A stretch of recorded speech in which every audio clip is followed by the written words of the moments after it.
Here we are at Draves Archery, dravesarchery.com. What I've got here is a little Brownie Micro Midas. I think it's a 3 or something too.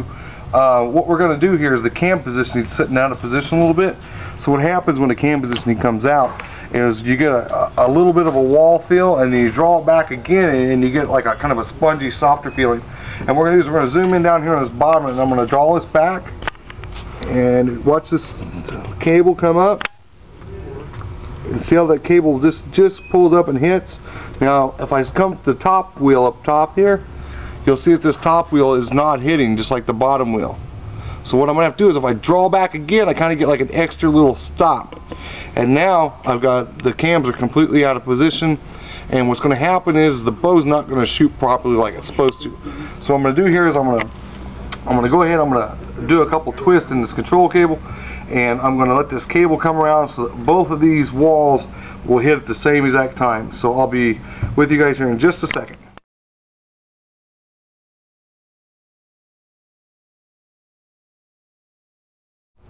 Okay, here we are. I made a little bit of adjustment on this cable. We're going to draw this back again and see how close we are before we finalize this. I'm going to draw this back. Watch this bottom cable come up.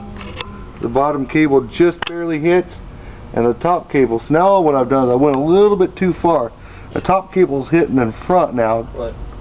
See the top cable? It just barely bumps, and now the bottom cable's out just a little bit. So what I've done is I went just a little bit too far. We're still a lot closer than what we was.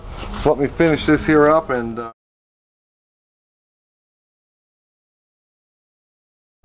Okay, we just made our last and final adjustment here, and I'm going to show you how these cam positionings work. As I draw this guy back, this bottom cam will come together the same exact time this top cam will. So as you watch this here, they're both in sequence. I don't know if you can step back here and get a little, if you can still see this good or not.